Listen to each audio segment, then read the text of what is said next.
आम चुनाव 2024 कई राजनीतिक दलों के अस्तित्व के नजरिए से बेहद महत्वपूर्ण साबित होने वाला है। उन्हीं में से एक राजनीतिक दल बहुजन समाज पार्टी यानी बीएसपी भी है। लोकसभा चुनाव के नतीजों से बसपा अध्यक्ष मायावती की राजनीतिक की दशा दिशा दोनों तय होगी। भविष्य के लिहाज से इतना जोर कहा जा सकता है कि बहुजन समाज पार्टी की राजनीतिक मूल रूप से उत्तर प्रदेश में फली फूली, मध्य प्रदेश, राजस्थान समेत कई राज्यों में इसका थोड़ा ही लेकिन जनाधार रहा। राजनीतिक नजरिए से पिछला एक दशक मायावती और उनकी पार्टी के लिए बेहद ही खराब रहा। अभी भी यूपी में बसपा का कोर वोट बैंक की वजह से अच्छा खासा जनाधार है, लेकिन उसके बावजूद हमने देखा कि पिछले 10 साल में मायावती की राजनीतिक तेजी से अवसान की ओर गई, यानी कि गिरावट आई। उत्तर प्रदेश की राजनीति में मायावती मार्च 2012 से हाशिए पर हैं। लोकसभा चुनाव 2024 को देखते हुए सत्ताधारी दल बीजेपी एनडीए के कुनबे को मजबूत बनाने में जुटी हुई है। दूसरी तरफ Congress, Samajwadi party, Trinamool Congress, DMK, RJD, JDU समेत कई विपक्षी दल इंडिया गठबंधन का हिस्सा बन 2024 के समीकरणों को साधने के लिए रणनीति बनाने में जुटे हैं। इस बीच मायावती की राजनीति का सुर कुछ अलग ही है। मायावती ना तो एनडीए का हिस्सा बनी है, न ही विपक्षी गठबंधन इंडिया का। मायावती पहले ही ऐलान कर चुके हैं कि आम चुनाव 2024 में उनकी पार्टी उत्तर प्रदेश में लोकसभा की सभी 80 सीट पर अकेले ही चुनाव लड़ेगी। मायावती की तरह ही नवीन पटनायक की बीजू जनता दल ओडिशा में, के चंद्रशेखर राव की भारत राष्ट्रीय समिति तेलंगाना में और जगन मोहन रेड्डी की वाईएसआर कांग्रेस आंध्र प्रदेश में ना तो सत्ताधारी गठबंधन एनडीए का हिस्सा रहेंगी और न ही विपक्षी गठबंधन का। हालांकि मायावती और इन तीनों नेताओं की वर्तमान राजनीतिक स्थिति में जमीन आसमान का फर्क है। नवीन पटनायक, के चंद्रशेखर राव और जगन मोहन रेड्डी अपने अपने राज्यों में राजनीतिक तौर से बेहद मजबूत स्थिति में हैं। वे अपनी ताकत से अपने अपने राज्यों में किसी और दल का फायदा नहीं होने देना चाहते, इसीलिए किसी गुट का हिस्सा नहीं बनने का फैसला किया है। इसके विपरीत मायावती की वर्तमान राजनीतिक हैसियत अपने सबसे निचले स्तर पर है। पिछले 2 लोकसभा चुनाव और 2 विधानसभा चुनाव के आंकड़े गवाही देते हैं कि उत्तर प्रदेश में बसपा अपने दम पर कोई दमखम नहीं रखती है। उसके बावजूद मायावती का किसी गठबंधन का हिस्सा नहीं बनना या बनने की कोशिश नहीं करना थोड़ा चौंकाने वाला जरूर है। इसे एक और पहलू है। वर्तमान में बसपा की राजनीतिक ताकत की दयनीय स्थिति को देखते हुए ना तो विपक्षी गठबंधन इंडिया की ओर से और न ही एनडीए की ओर से मायावती को अपने पाले में लाने के लिए कोई खास प्रयास होता दिखा। हालांकि इतना सरल भी नहीं है। वास्तविकता भले ही यह है कि बसपा अकेले चुनाव लड़कर उत्तर प्रदेश में कुछ खास करने की स्थिति में नहीं है, लेकिन मायावती का जो कोर वोट बैंक अभी भी उनके साथ है। अगर वो एनडीए में मिल जाए या विपक्षी गठबंधन इंडिया में मिल जाए तो उत्तर प्रदेश के नतीजों पर काफी असर पड़ेगा। ऐसा होने के बावजूद भी दोनों की ओर से, खासकर विपक्षी गठबंधन से मायावती को अपने कुनबे में लाने के लिए कोई ठोस प्रयास नहीं होना भी चौंकाने वाला ही पहलू है। खासकर विपक्षी गठबंधन को इस पहलू पर ध्यान देना चाहिए। मायावती अगर विपक्षी गठबंधन का हिस्सा नहीं बन पाती हैं, अकेले चुनाव लड़ती हैं, तो उत्तर प्रदेश में बीजेपी को फायदा पहुंचाने वाला ही यह कदम साबित होने वाला है।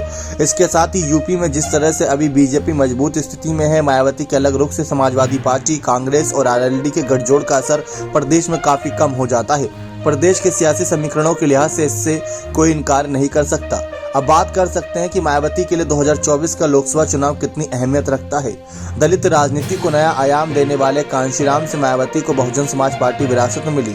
1990 के दशक और इस सदी के पहले दशक में मायावती की राजनीति उफान पर थी। 1990 का दशक और इस सदी का पहला दशक यानी कि 2 दशक उत्तर प्रदेश का राजनीतिक सिरा मायावती के प्रभाव और प्रभुत्व से जुड़ा रहा। इन 2 दशकों में प्रदेश के सियासी समीकरणों को साथ कर मायावती उत्तर प्रदेश की 4 बार मुख्यमंत्री बनने में सफल रही। सबसे पहले मायावती जून 1995 से अक्टूबर 1995 तक मुख्यमंत्री रही। दूसरी बार वे मार्च 1997 से सितंबर 1997 मुख्यमंत्री बनी। मायावती तीसरी बार 2002 से अगस्त 2003 तक प्रदेश की मुख्यमंत्री रही। मायावती को बतौर मुख्यमंत्री 5 साल कार्यकाल पूरा करने का मौका चौथी बार में मिला। मायावती मई 2007 से 2012 तक उत्तर प्रदेश की मुख्यमंत्री रही। मायावती का ही प्रभाव था कि अप्रैल-मई 2007 में उत्तर प्रदेश में विधानसभा चुनाव में बसपा अब तक का सर्वश्रेष्ठ प्रदर्शन देखने को मिला था। उस चुनाव में बीएसपी ने प्रदेश की कुल 403 में से अकेले दम पर 206 सीटें जीत आसानी से बहुमत का आंकड़ा पार कर लिया था। सबसे ज्यादा सीटों पर जीत के साथ ही ये पहला आखिरी मौका था जब विधानसभा चुनाव में बसपा का वोट शेयर 30% के आंकड़े को पार कर गया था। बीएसपी का वोट शेयर करीब 30.43 रहा था। पिछले चुनाव यानी कि 2002 की बात कर ले तो बीएसपी को 108 सीटें अधिक मिली थी, वहीं वोट शेयर में 7.37 का इजाफा हुआ था। बसपा को विधानसभा चुनाव 2007 से पहले 2002 में 98 सीट पर जीत मिली थी। उत्तराखंड के अलग राज्य बनने से पहले उन्होंने 1996 के विधानसभा चुनाव में कांग्रेस के साथ चुनाव लड़कर बसपा को प्रदेश की कुल 425 सीटों में से 67 सीटों पर जीत मिली थी। उसका वोट शेयर 19.64% रहा था। वहीं 1993 के विधानसभा चुनाव में समाजवादी पार्टी के साथ मिलकर चुनाव लड़ने से बसपा को 67 ही सीटों पर जीत मिली थी। हालांकि इस चुनाव में बसपा का वोट शेयर महज 11% था। बसपा को 1991 में 9% वोट शेयर के साथ मात्र 12 सीट जीत मिली थी। कांशीराम ने अप्रैल 1986 में बहुजन समाज पार्टी की स्थापना की थी। बसपा पहली बार उत्तर प्रदेश में 1989 के विधानसभा चुनाव में उतरी थी और उसे 13 सीटों पर जीत मिली थी। इस पहले चुनाव में बसपा को वोट शेयर करीब 9% से ज्यादा था। करीब 2 दशक तक उत्तर प्रदेश की राजनीति में मजबूत दखल रखने वाली मायावती के लिए 2012 में हुए विधानसभा चुनाव से अवसान का दौर शुरू होता गया। इस चुनाव में बसपा को महज 80 सीट जीत पाती, जिससे प्रदेश मायावती की सत्ता भी चली जाती है। बसपा का वोट शेयर 25% पर पहुंच जाता है, जो पिछली बार की तुलना में 4.5% कम होता है। इसके 5 साल बाद 2017 के विधानसभा चुनाव में बसपा महज 19 सीटों पर सिमट जाती है। उसका वोट शेयर गिरकर सिर्फ 22.23% रह जाता है। आखिरी विधानसभा चुनाव यानी कि 2022 में सीटों की संख्या के लिहाज से एक तरह से बसपा का उत्तर प्रदेश से सफाया ही हो जाता है। सभी 403 सीटों पर लड़ने के बावजूद बसपा सिर्फ एक सीट रसड़ा पर जीत पाती है। बसपा के वोट शेयर 9% से अधिक की गिरावट होती है। बसपा का वोट शेयर महज 12.88% रहता है। बसपा की स्थिति कितनी दयनीय हो जाती है, इससे समझा जा सकता है कि उसके 287 उम्मीदवारों की जमानत तक जब्त हो जाती है। यही हाल चल रहा है बसपा में। लेकिन आपको बता दें कि किस तरीके से लोकसभा चुनाव के नजरिए से भी मायावती की पार्टी पिछले 1 दशक में बेहद कमजोर हुई है। पिछला लोकसभा चुनाव यानी कि 2019 में बसपा समाजवादी पार्टी का गठबंधन रहता है। इस वजह से बसपा 10 सीट जीतने में सफल हो जाती है। उसका वोट शेयर 19% से ज्यादा था।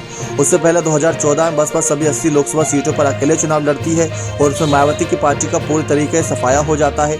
बसपा 19% से वोट पाने के बावजूद एक भी सीट नहीं जीतती। उससे बेहतर प्रदर्शन तो अपना दल का रहता है।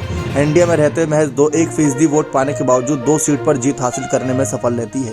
बसपा को आम चुनाव 2009 में उत्तर प्रदेश में 20 सीटें मिली थी और 2004 में करीब 24% वोटिंग के साथ 19 सीट, 1999 में 14 सीट, 1998 में 4 सीट, 1996 में 6 सीट, 1991 में 1 सीट पर जीत मिली थी। तो लगातार आंकड़े बढ़ते गए, घटते गए, लेकिन जिस तरीके से हालात बदल रहे हैं उस रवैये को देखते हुए मायावती की राजनीतिक स्थिति का अंदाजा लगाया जा सकता है। मायावती चुनाव के समय तो रैली और जनसभाओं के जरिए सक्रिय दिखती हैं, लेकिन बाकी समय प्रदेश के लोगों के बीच उनकी सक्रियता एक तरीके से नगण्य हो जाती है। यह सिलसिला पिछले कई सालों से जारी है। प्रदेश के लोगों के साथ उनका सीधा संवाद कम होते गया। मायावती धीरे धीरे प्रदेश के लोगों के लिए सड़क पर संघर्ष करने की राजनीति से दूर होती गई। हालांकि पहले भी इस दिशा में वह उतनी ही सक्रिय कभी नहीं रही। मायावती की राजनीति का प्रभाव हमेशा ही जातीय गणित पर निर्भर रहा। उत्तर प्रदेश की राजनीति पर बसपा की कमजोर होती पकड़ के पीछे यह भी एक बड़ा कारण है। अब बसपा के सामने 2024 में खुद को बचाने की चुनौती है। जी हाँ, ये चुनौती बहुत बड़ी है। अगर 2024 में बसपा का प्रदर्शन नहीं सुधरा तो एक तरीके से मायावती की राजनीति का अंत बिंदु भी साबित हो सकता है।